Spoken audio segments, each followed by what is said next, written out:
So, welcome to the second class of international business. And here is one thing what we have discussed a few things yesterday, which talked about international business, what it is.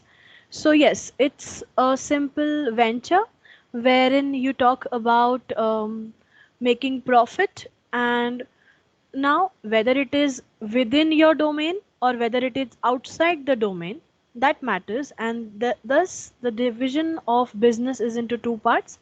Either it could be domestic or it could be international. Okay.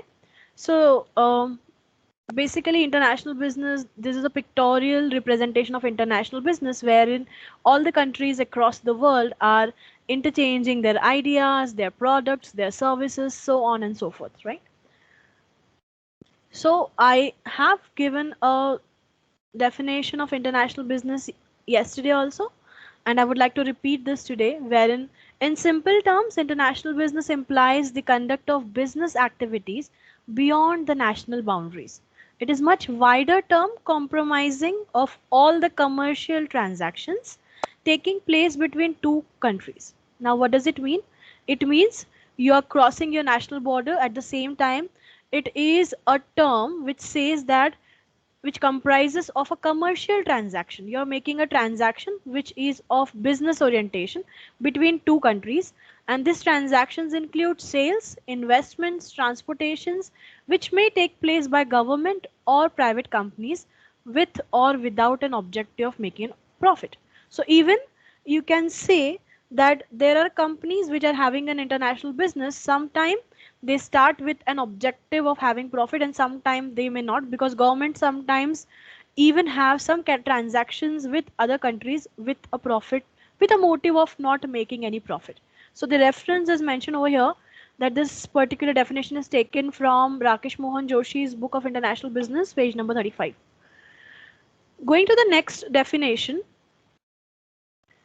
Here, this definition also explain, or one other way of explaining international business could be, it can be defined as an expansion of business functions from domestic to any foreign country with an objective of fulfilling the needs and wants of international customers. Okay, so you are going from your country to another country, and what is your objective? Your objective is to fulfill the needs and wants of your international customers, which is very basic thing which you also might have learned, that the basic definition of even marketing says that you have to fulfill the needs and wants of your customers. Now when you're crossing the borders, this definition has a slight change which says that yes, you're crossing the borders to serve the needs and wants of international customers. The exchange of goods and services, resources, knowledge, and skills among individuals and businesses in two or more countries. Now, how does this definition come into picture? This definition says कि when we are exchanging the goods and services, it could be KPO, BPO, or any kind of resources. For example, you are also transferring some kind of knowledge resources in the form of franchising. When you open a franchisee, you transfer the knowledge, you transfer the skills among the individuals and the businesses in two or more countries. Okay. Now, according to International Business Journal, one more definition which says that international business is a commercial enterprise that performs economical activity beyond of its location. So you have a location in America, McDonald's started somewhere, and now McDonald's is there all over the world. Starbucks started somewhere, and now Starbucks is there all over the world. You can take various examples like this. Just to quote, I have given you two for the moment. So you make use of very important thing when you're moving or having branches from one location to another. You make use of the economical situation between two countries. You make use of, or you, but rather I would like to put it in a manner that you understand the economic situation between two countries. You understand the cultural situation between two countries. You understand the political situation between two countries, legal as well as other differences between the two countries. It is very important, right? Any doubt, anybody here? Any doubt which is there, you can stop me then and there and ask in case if you have any doubt.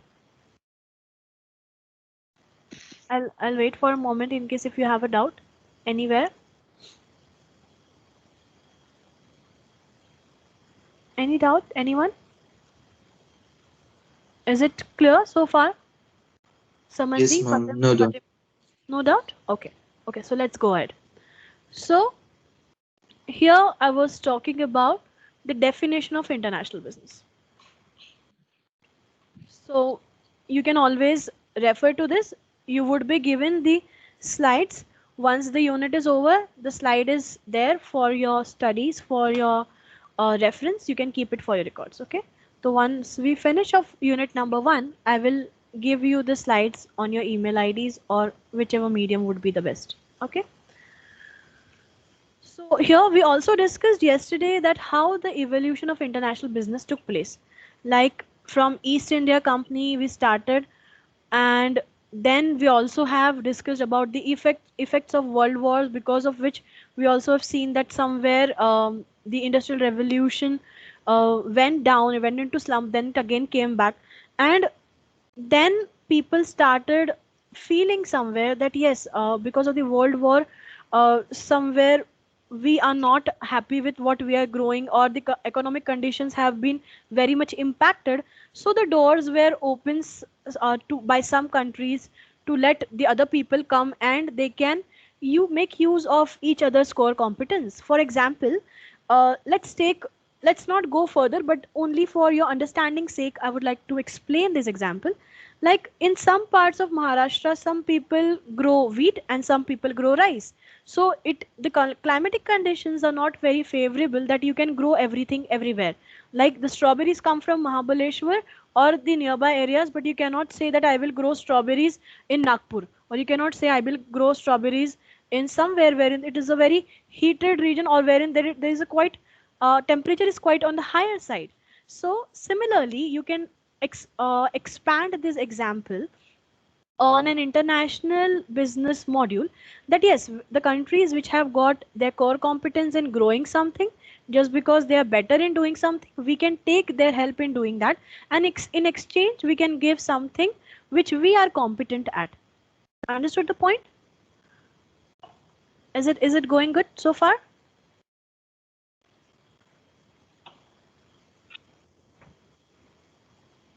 Yeah. Yes, ma'am. Okay, that's Yes, great. ma'am. Yeah, because if I get some kind of a yes or no, I can understand whether did I make you sleep or you're still awake. Okay. So on a lighter note, let's move ahead. And we also there's one more theory which Milton Friedman has given as a neoliberalization globalization, and this basically talks about the effects of globalization on the economy. And it takes a macro view, it takes a bigger or a larger view from the point of view of discussing globalization effects on the entire world. So it is just a point which I wanted to make. Yes, we will not dive into it, or we will not go into in depth into it right now. Fourth aspect which I mentioned yesterday is about being local. So example which was given yesterday, can somebody recall which example was given for being local? Any idea? Did somebody remember what example we have given? McDonald's aloo tikki. Yes, perfect. Sibani, I believe it is. Yes. Right? Right? So we have discussed the examples of McDonald's aloo tikki. McDonald's has made their menu specially Indianized for Indian people, and you would not find this thing in other countries. At the same time, you can also see KFC is having veg as well as non-veg menu in their platter. Whereas if you go outside India, you will not find KFC serving veg menu as encouragingly as it is selling in India, right? So the countries need to have a localized approach. They cannot walk in the same suit and piece and say, hey boss, I have arrived and I want to make a business in India. So it means that you have to somewhere be like Indians, or do like Indians, or make them feel that it is for you, then only we will take you, kind of an attitude. So a localized approach is very much important nowadays to do business. Talking about the next point, there are also one of the important aspect, like the rise of emerging markets like BRICS. So anybody can tell me which are the countries which are there in BRICS, if you are aware of it. Which are the five countries which are there in BRICS? Brazil, Russia, Brazil, Very Russia, India, China, South Africa. great, China, great. South Africa. Yes, very nice. So these are the five countries with their emerging markets. Somewhere the international business started strengthening in the world, and these countries had their core competence, which the world came to know during their emergence in the form of BRICS. Okay, so even going a step ahead, the factors that contributes to the rapid growth of international business. Now, the first factor is increase in an expansion of technology, right? So you talk about various technologies like either it could be Amazon or you talk of Mintra. Everywhere you see that at a click of an app, you can have the ease of ordering something at your home. Similarly, not only this, but also better machines, better transportation, better roads are also few factors which are also in the line which contributed to the growth of international business. Liberalization of cross-border trade and resource movement. Like when you also talk of yesterday, I mentioned that the things were not very liberal in the times of George Fernandez when the companies like Coca-Cola and IBM came to India. They had to leave India and they did not understand that when we are flourishing across the world, what is that which makes we not enter into a country like India? Yes, the trade was, our policies were not very much liberal. At the same time, it was difficult because of the various complexities in the terms of doing the business. And I did mention yesterday that India is not in the first 10 countries even, if my statistics is correctly mentioned, which was of 2019, that it is very difficult to have a business. And there's a list of countries wherein the ease of doing business is much better than doing in India.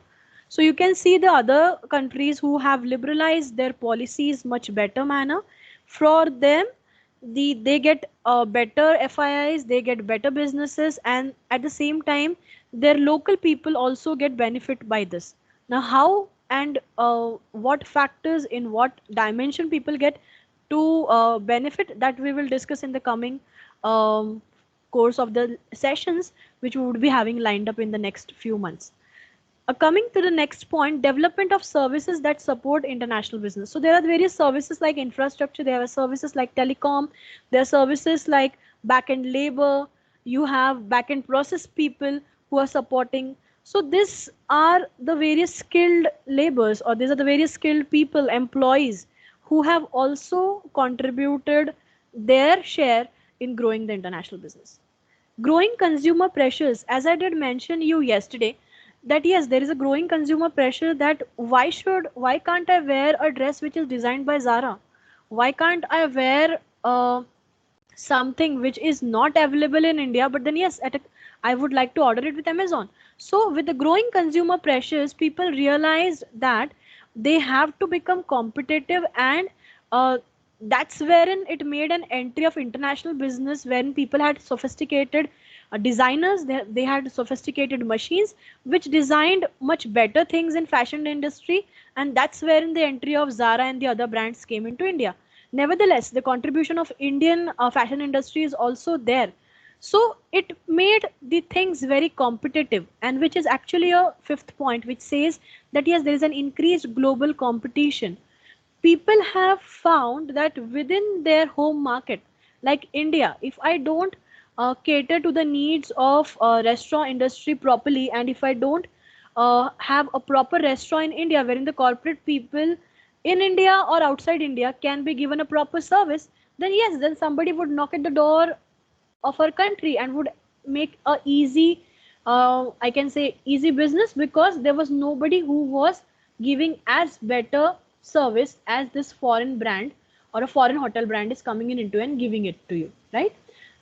Coming to the next point is changing political situations. So we have encountered, or we have seen various political situations within India for Indian countries, like Tata was, when they wanted to establish their plant in Bengal, they were not welcome.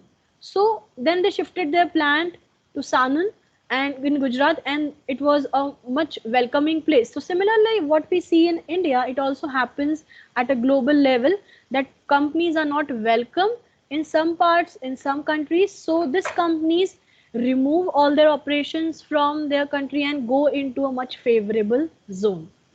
Okay. Seventh point, expanded cross-national cooperation. So you can see that I will come to this point, seventh point with an example. Just hold on for that.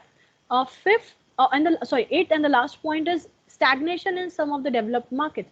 So you see that most of the developing countries, most important thing is their population. Since the population of most of the countries is as good as the population of just one state of Maharashtra, so once they are catered to the needs of that particular province or that particular state or country, they don't have any further scope to grow there. So that's why having a stagnated market and no more a potential to grow any further, they have no other chance but to move out from their market. Like various German cars have come into India, various German technology has come into India, various American cars have come into India in whatever form, like it could be franchising, it could be a kind of a joint venture. So yes, they have come into developed countries where people have better money, and yes, this untapped potential can be tapped by these companies. So expanded cross, coming to the seventh point, which I have told you, expanded cross national cooperation. What does it mean? It means that I may not have a competency of giving a particular part to a mobile. So this part comes from Finland, some part come from China, some parts come from India, and the backend service is given by India. And you see that the entire phone or an entire gadget is having various part when it is I can say broken down into various parts that goes into that particular gadget, you would understand that yes, there is a cross-national cooperation into a small gadget of your Apple which you have in your hand. So here you can see this exact example wherein you see your Apple iPhone here. The LTE comes from China, the battery comes from China, the Wi-Fi module comes from China, the radio frequency transceiver comes from China, Cheches comes from China, rare minerals comes from California and China, A9 processor comes from Korea and Taiwan, RAM comes from Korea, display comes from Japan, camera comes from Japan, storage comes from Japan. So this is an exact explanation like how the world has become, how the world has shrunk, and it is no more mandatory for any company to produce everything what goes into a particular iPhone or what goes into a particular machine. They can source this particular raw materials from various parts, assemble them with their technical competencies and sell it off. Okay, so this is where we have learnt till now the definition of IB. What does it mean? What are the various ways of defining it? How did international business evolve? What are the factors contributing to the rapid growth of international business? Now here I would like to take a small pause before we go to the next slide, which talks about what kind of trades do we have. Now, just a second. Yeah. Now I would like to talk about a few things which talks about the scope of our subject. So I would like to share that thing with you.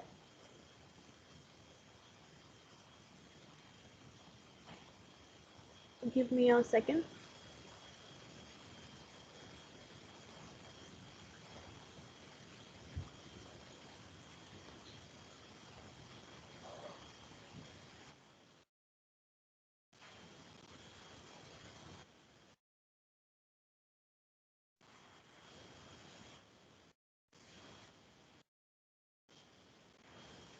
Okay. So here I would like to mention the careers in international business, wherein the most common jobs offered by international business and which would be an interest area for all the ECommerce students who are there in the session today. So it shows the list of I can say the various jobs which international business or you can also put it as the scope of international business. I think we have to include the sound as well. Yes. Yeah. So these are the few most common jobs for international business. Financial analyst. Financial analysts are tasked with observing a company's operations to develop strategies to maximize a company's profit. Typically, a bachelor's degree is the only education needed to earn a job as a financial analyst, but in some cases, a license is also needed. Median annual wage, So you can understand that financial analyst is one of the thing which also goes parallelly with your aspired job profiles. 84,300. Discuss about our second job description. Second, marketing So and sales manager. yes, marketing and sales manager is also there. Being into commerce, you can also opt for the specializations provided you have an interest area in this. Not necessarily, but then I would like to see yes, business operations specialist is the next one which you talk about it. And there are so many things like even for commerce and even other things wherein here even for on my mail id I have opened that particular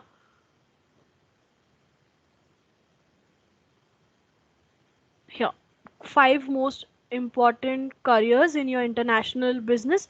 You can be a financial accountant, you can be a management consultant, you can be an investment banker, you can be a venture capitalist, you can be a financial analyst. So most importantly, the point which I want to drive here is whenever you talk of international business, it is not something like you have to be a international business degree holder to enter into international business profile or the potential job profiles which might be coming in your placements for this season. But yes, with a good knowledge of the subject also, you can enter into such profiles. I hope we are following up or we are together on this journey. Mayuri, Vaibhav, Gauri, I hope you are able to understand what we are discussing here. Faridullah, Yes, ma'am. yeah, all okay to go ahead? Yes, ma'am. Fine. Okay. So here we were discussing about the scope of international business, and again there are various strategies also which goes behind international business, and I would like to just mention here a small snapshot of why international business so that it gives you a better perspective rather than me telling you that why you need to study international business. It can also be told with the help of other things and other media which I would like to mention it here. If you're a business student, you might ask, why would I need to take a class in international business? Isn't doing business pretty much the same regardless of where it is conducted? Sure, I may have to get someone to translate for me or change money at the bank, but a transaction is a transaction, and people have been transacting across borders for centuries.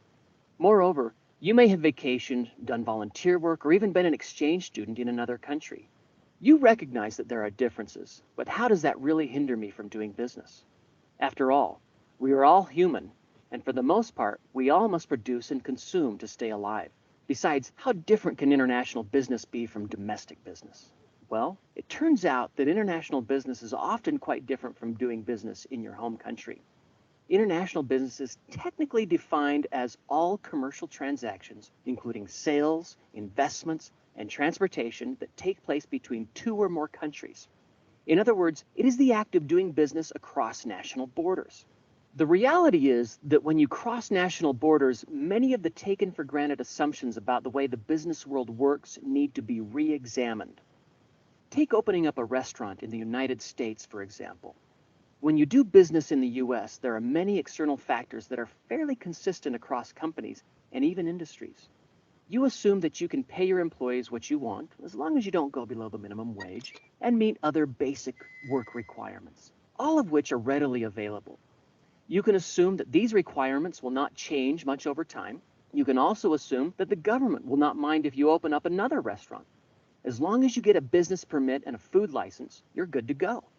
You also correctly assume that you will be able to either buy or rent a building for your restaurant, and that you can choose the location. You can search on your own or through a realtor, and you'll be able to negotiate the price. You are also fairly familiar with the local tastes and preferences, so you have an idea of what foods people will like. Essentially, they like what you like. You assume that the US dollar will hold its value and that people will be able to pay with cash or credit cards. You assume that you will not be asked for bribes to open or continue with your business, and that you will not need to pay protection money to organized crime leaders in your area.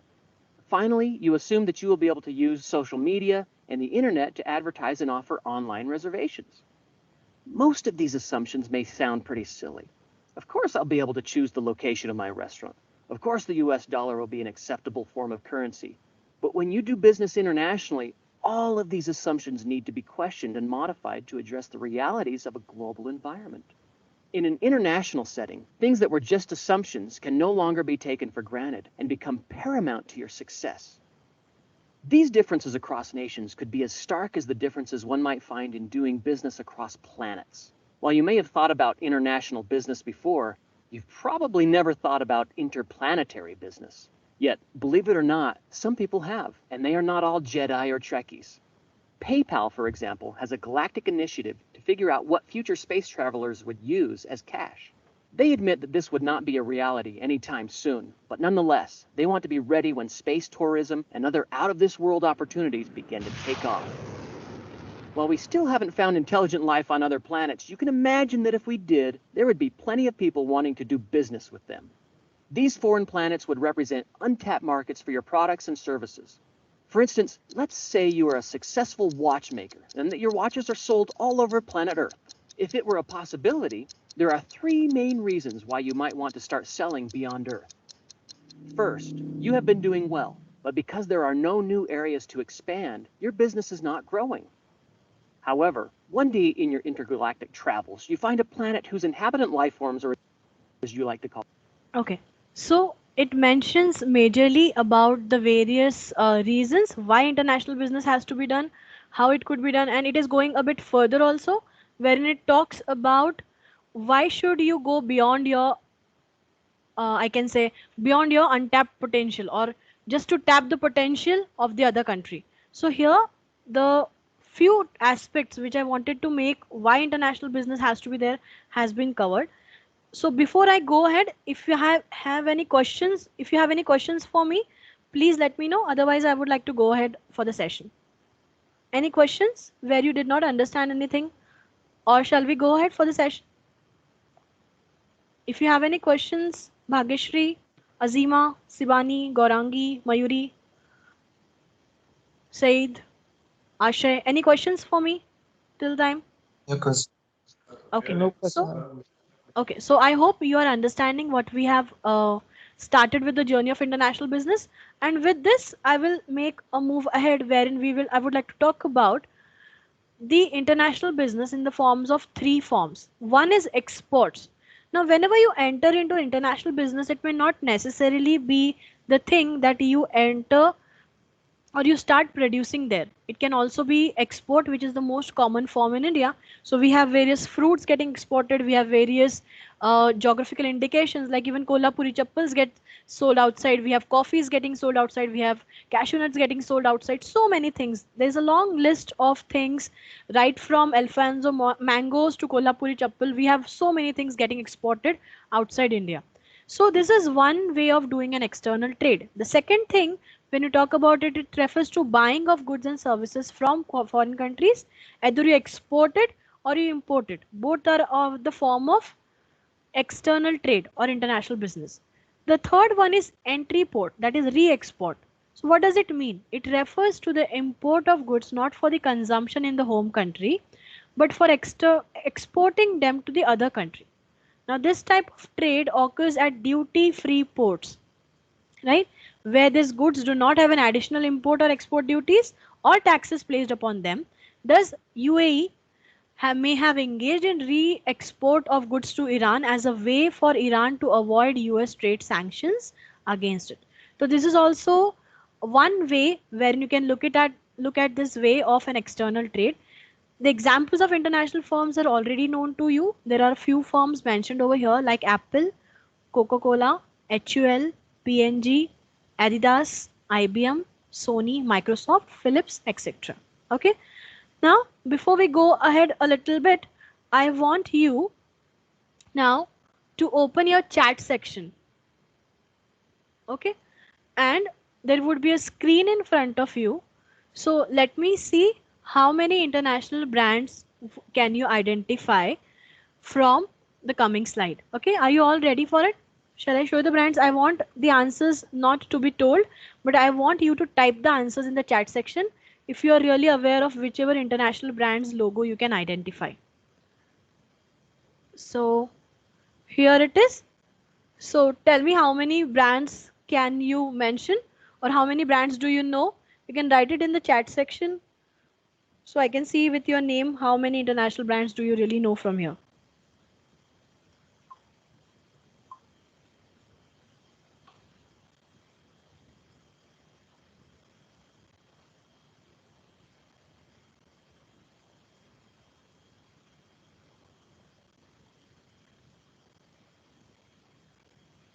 Okay, fine, that's good.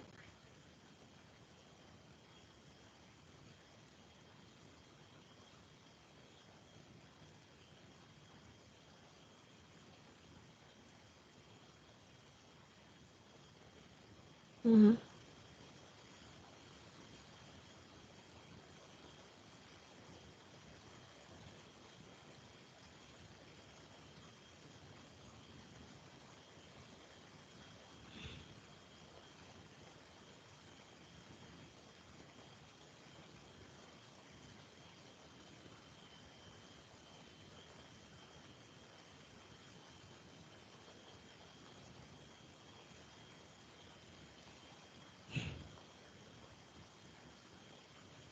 Okay.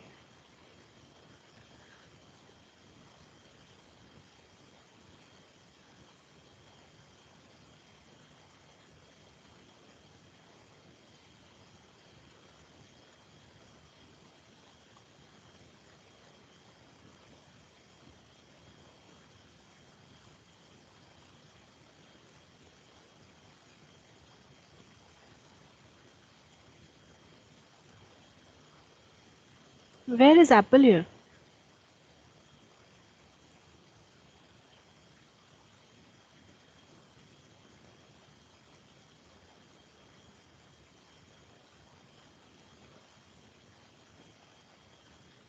Okay, I believe everybody has done with their chance.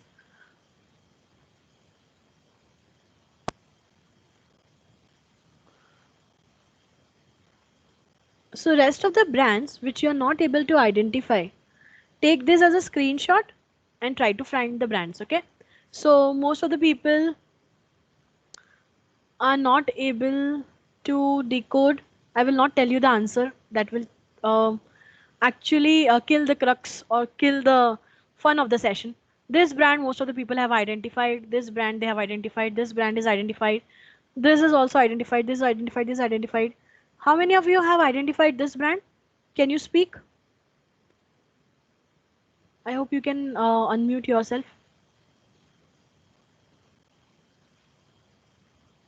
Can you identify the brand which I'm making here? Ma'am, Walmart. Is this Salil?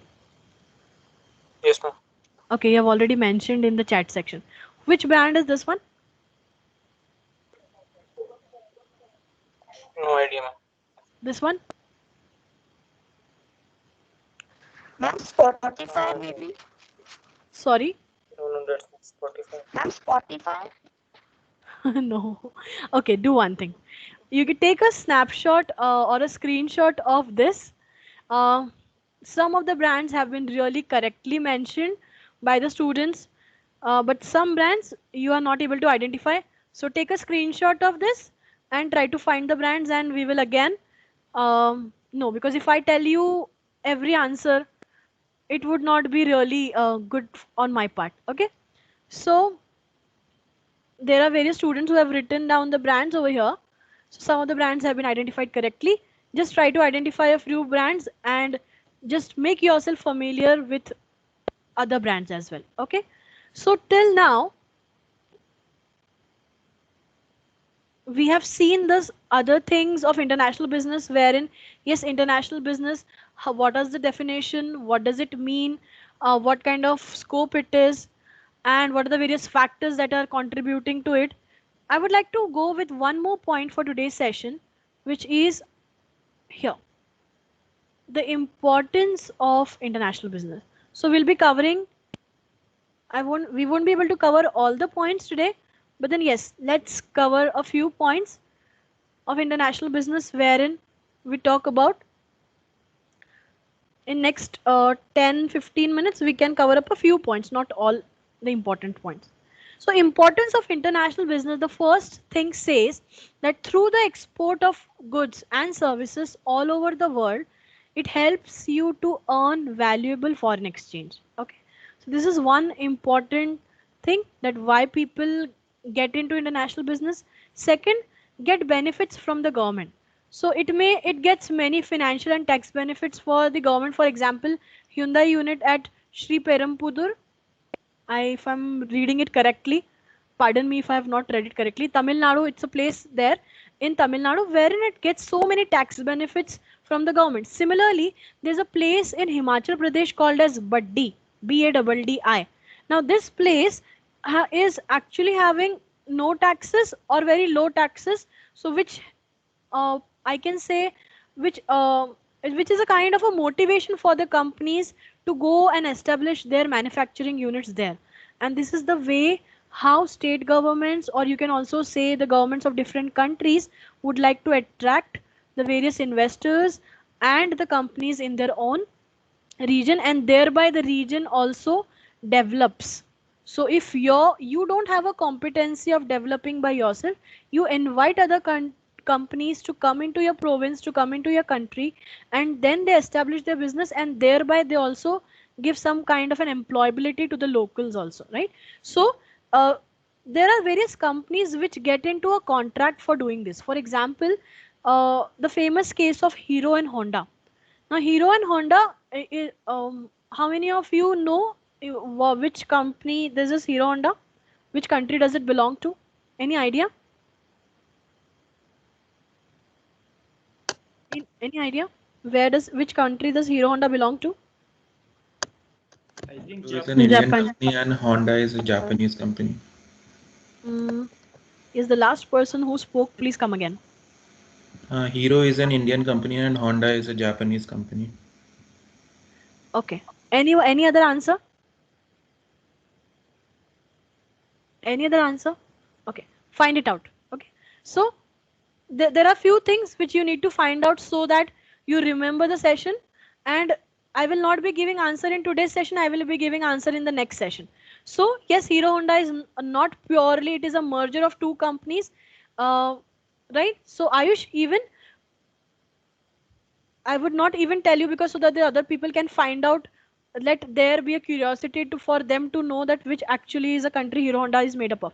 So when these companies came together, one company is highly, I can say, trained or highly um, highly having an expertise into technology, and the second country came up with them, they understood the expertise, and then now these companies today are separate. So these are also the forms of arrangements between two companies of two different countries which can come together with an agreement that they will exchange the technical know-how, and this is how both the companies would benefit, that yes, I would allow you to come to my country provided you share the technical know-how, and this would be the time of collaboration. We would collaborate for 10 years, 20 years, whatever, till the time you can sell this brand in India. And after that, when our collaboration will end according to the contract, then I would be allowed to sell this thing with my individual brand name. Okay, so this is one thing which which we can discuss under optimum utilization of resources. Coming to the next part is to increase the market share. Now we have already discussed that the entry of Kellogg's in India. Yes, Kellogg's did enter into India, but then being a big brand name, it did suffer in our country just for a small thing, that it did not understand the consumers, that they have a habit of drinking hot milk in the morning, like they consume hot breakfast in the morning. They forgot to give them just one instruction, that consume Kellogg's with cold milk or either slightly uh, to a warmer degree like a lukewarm milk, but not hot milk cannot be consumed with Kellogg's. So this is one thing wherein yes, Kellogg's then later on made a U-turn and it came back to India to earn its market share.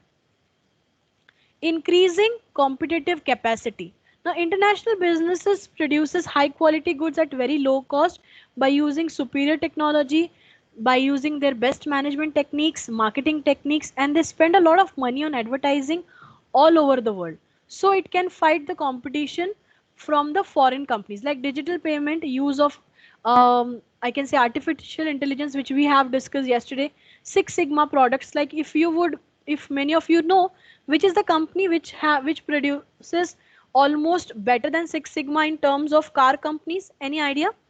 Which was the first company to bring these concepts to India? Six Sigma and all. Does anybody know about it? Which was the first company or which is the car company, automobile company, which brought this concept of Six Sigma and best practices in manufacturing? The answer is there in your logos wala section. If you remember, you have seen the logos sometime before. So the answer is here. Can you identify an automobile company here? Anyone? Any automobile company here? Yes. Mercedes. Yes, it is Toyota. Tata. Very rightly said, Sibani. Right? Yes. So this company was Toyota, which started bringing the best manufacturing practices to the table and which made them having a competitive capacity, or I can say when I'm producing the products which have very less defects, which I can guarantee that nobody, if there is a car which can guarantee nobody has died in my car so far, even though they might have had a kind of a problem, or even if they had a kind of an accident, they would never die in my car. So if a car promises that, it increases their competitive capacity and it increases a kind of a brand value for the car, and people across the countries would like to vouch for such kind of brands. So using the yeah, artificial intelligence, we have already told yesterday that yes, there are companies which are using artificial intelligence like Amazon, Netflix. You buy from any product from there and they will tell you that, if for example, if I'm buying a diaper from my daughter who is 6 months old, if I'm buying something for my husband for a shirt, so the company will immediately tell me that okay, if you have bought this, these are also the baby products which you would like to buy, or these are also the varieties which your husband might like, or for example, for the person whom you're buying, you can also buy a perfume. These are the best combinations which are bought together, isn't it? We see this kind of recommendations many a times on Amazon. So these are the things or these are the various factors which increases the importance of international business with the aspects of the tools like artificial intelligence, Six Sigma, digital payment, digital marketing, and so on. Coming here to this point, you can see that international business can expand and diversify its activities. India is a key battleground for e-commerce expansion. No doubt about it. Just I think you don't have a digital marketing subject, but e-commerce students do have. So when you talk about this thing, Amazon, Alibaba, this all people, mostly Amazon, they primarily are into an online, I can say mall. They are an online mall. They don't do anything else. But then yes, with this only one thing, most of the companies having, or the core competence how they having, they have taken over the world. Zomato does not make any food for you, right? Big Basket does not produce any kind of vegetables for you, but then yes, they are an intermediary who tries to intervene in between, and thus they try to bring that particular product from some person who is doing that, and then they sell it off to you. So they, with the help of the technology, you can see various brands which are battling today in India, right from tickets to grocery to on demand to e-commerce on Paytm, whether it would be a logistics, whether it is news by EUC browser, payments, or you can also say some other companies like Shopper Stop. So they are all coming into India. They have a key battleground wherein India is mostly an untapped market, and wherein the recent statistics also shows that in Pune has bought maximum Maggie over the time, when in times of COVID they have maximum ordered. When slightly the COVID situation, um, in the initial the fear went down, people started again getting back to Zomato and other things. So you can see that how e-commerce is expanding, how business is expanding. So e-commerce or these various companies, technology and other things has become a major, I can say, USP to enter into India with their international business motives. Okay, so with this, I would not like to go any further because almost we will be covering this parts tomorrow. So with the importance and these other few things, um, we would be covering this session. I'll just show you the slides which we would be covering tomorrow.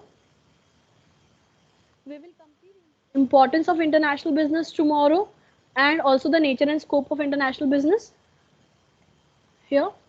So that is what we would be covering tomorrow. And then we have in our unit also in environmental scanning, we have pestle framework. So let's not get too many topics today. So with this, the topic of international business, the definition of international business, what are the factors which are trying to help or act as a catalyst for international business, and at last some points we have discussed today as an importance of international business. Right? Any doubts so far? Have you understood the topic? Are you understanding the session? I would like to have a feedback in the next 2-3 minutes if you have anything to say, or then we will wind up the session for today. Are you able to understand, everyone? Yes, ma'am. Okay, Yes, that's ma'am. good to hear. Yes, ma'am. Okay. I hope you would also enjoy the session in the meanwhile. We will try to make it more interactive, and in the when we will have at the same platform, we both, like the you and me, both would be at a level wherein you can also know some things and also come up with the case studies and other things. So it would be more interesting, I believe, in the coming sessions. Okay, with this, I would like to end the session. I would just download your attendance sheet, and then we can call it a day. Just a second.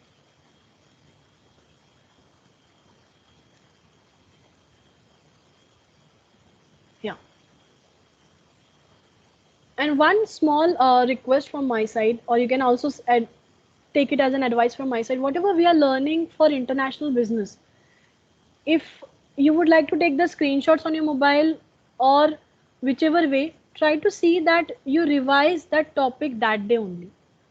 Don't try to accumulate everything on your plate, and trying to eat a 1 month's meal at one day would not be really helping us. So for this kind of subjects, try to see that you study. Even Google, you will find so many things. Yes, I would be giving you notes, no doubt, but then from your end, start preparing a few things like definition of international business, nature, importance, scope. So only this 2-3 things, if you read for today at least for 15 minutes, that can help you out. Yes, Namrata, you wanted to say something? Same thing I was trying to tell you, that if you give us that PPTs immediately, so we can revise properly, Okay, sequentially. what I can do for now, if you can take the screenshots of the initial few slides, that would be better, because giving only half PPT or giving only 3 slides every day. So do you want to take the screenshots? Would you like me to share it so you can quickly all take the screenshots on your mobile? Yes, Or ma'am. what I'll do, okay, 1 second. You can just take the screenshots of the slides, and then you can at least revise that much things, two definitions and all. Just a second.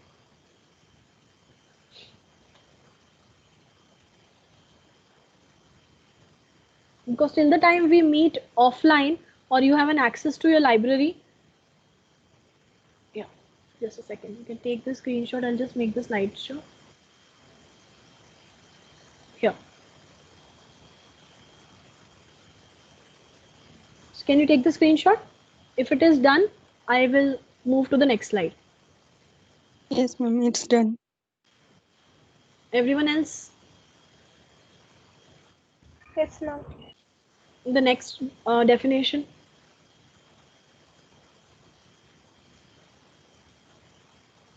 Done. evolution of international business. Done. Done. Done. Done. Is contributing to growth of international business. I would be more than Done. Done. happy. I would be more than happy if you study something or you bring your own cases and examples during the discussion, so which will make the class more productive. Here, the example of iPhone is there. You can take this also for your convenience. Done. Yes, ma'am. Then external trade. There are three types of external trade: export, import, and entry port, or re-export can also, it can also be told as re-export. Done. Done.